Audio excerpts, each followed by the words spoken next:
जेव्हा ह्या यम आणि नियमांच्या विरुद्ध असलेला मनातील भाव तुम्हाला चिंताग्रस्त करत असेल, तुमचे मन या यम नियमांच्या विरोधात बंडखोरी करत असेल, तेव्हा त्या यम नियमांच्या विरोधात भावना मनात मनात उसळत असतील, तर त्या भावना कोणत्या आहेत? तर महर्षी पतंजली म्हणतात, वितर्का हिंसादय कृतकारिता नुमोदिता लोभ क्रोध मोह पूर्वका मृदु मध्यमादी मात्रा दुःखा ज्ञानांत फला इति प्रतिपक्ष भावनम. यम नियमांच्या विरुद्ध मूल्य असलेल्या हिंसक भावना, असत्य भावना 3 प्रकारच्या आहेत. त्या म्हणजे लोभ, क्रोध आणि मोह. या भावनिक कृती तुम्ही स्वतः करू शकता किंवा तुम्हाला करायच्या नसतील. ह्या भावनिक कृती मी स्वतः कृतीमध्ये आणू शकता किंवा तुम्हाला जर समजा करायच्या नसतील तर इतरांकडून करून घेता किंवा दुसरे कोणी करत असतील तर त्याच्याशी तुम्ही सहमत असता. जेव्हा तुम्ही लोभी व्हाल तर तुम्ही इतरांना पण लोभी बनवाल आणि तुम्ही स्वतः 3 पट जास्त लोभी व्हाल. जेव्हा माणूस लोभी बनतो तेव्हा तो गोष्ट आता जे काय आहे ते जशाला तसं बघू शकत नाही. रागात असताना देखील असेच घडते. त्याचे विवेकी मन ढगाळत आणि तो त्याच्यातील विवेक ढगाळतं आणि तो त्याच्यातील विवेक गमावून बसतो आणि अविवेकी बनल्यामुळे तो काय करतोय हे त्यालाच कळत नाही. म्हणून जेव्हा तुम्हाला काही करायचे असेल तर तुम्ही आधी तपासा की ही लोभाची उत्तेजना आहे की रागाची उत्तेजना आहे की मोहाची उत्तेजना आहे. ह्या उत्तेजना तीव्र, मध्यम किंवा सौम्य असू शकतात. त्यामुळे दुःखांची श्रंखला निर्माण होते, तसेच अज्ञानाची श्रंखला निर्माण होते. अशा प्रकारे विरोधी मूल्य काम करतात. जेव्हा तुम्ही ह्याविषयी सावधान असाल तेव्हा तुम्ही ह्यापासून दूर राहाल आणि यम नियमांचे पालन कराल.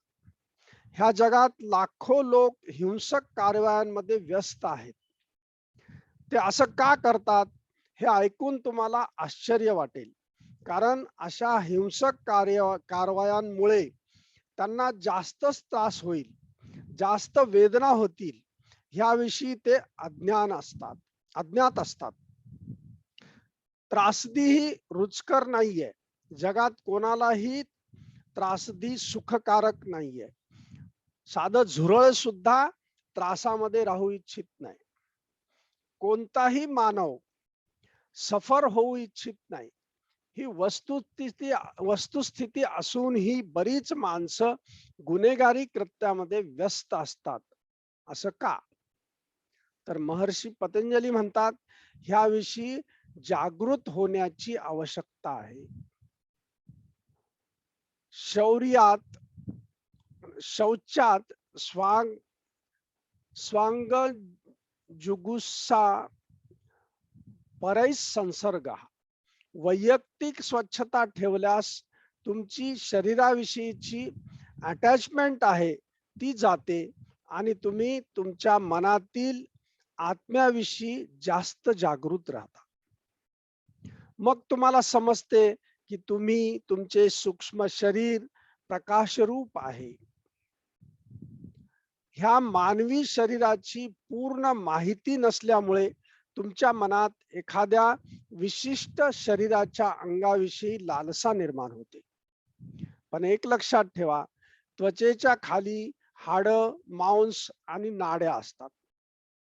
ह्याची जाणीव नसेल तर वेगवेगळे प्रकारचे ध्यास आणि उन्माद माणसात निर्माण होतात. त्यांना लागलेल्या ध्यासामुळे त्यांचे कशानेच समाधान होत नाही आणि ते हिंसक बनतात. त्यामुळे शारीरिक उत्पीडनाचे गुन्हे माणसाकडून घडतात. गंमत म्हणून लोक खून करतात. सेक्स उन्मादामुळेच बरेचसे गुन्हे घडतात.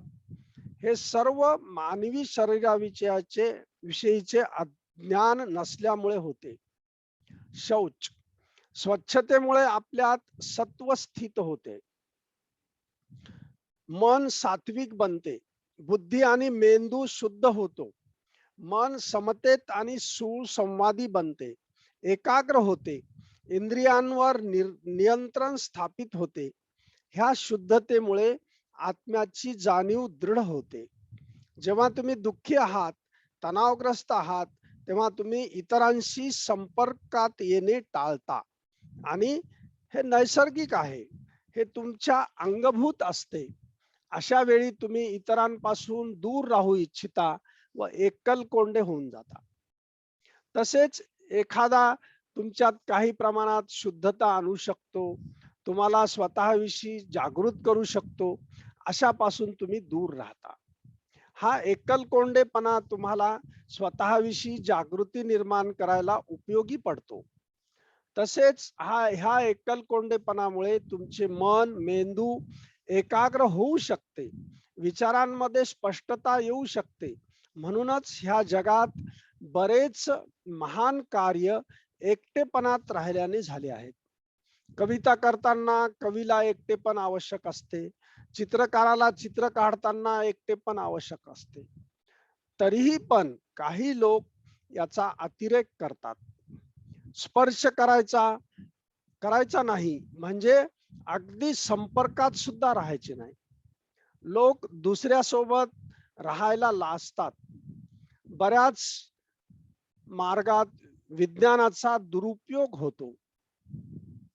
पण हे सत्य आहे की तुम्ही 2-3 दिवस कुणाला स्पर्श केला नाही, कुणाच्याही संपर्कात नाही राहिलात, तर तुमचे मन आत्मस्थित होते. हा शौचाचा परिणाम आहे. संतोषाद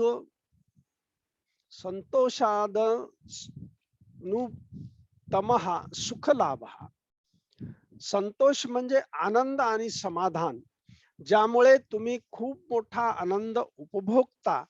असा आत्मानंद तुम्हाला फक्त आनंदी राहण्याच्या सवयीने प्राप्त होईल.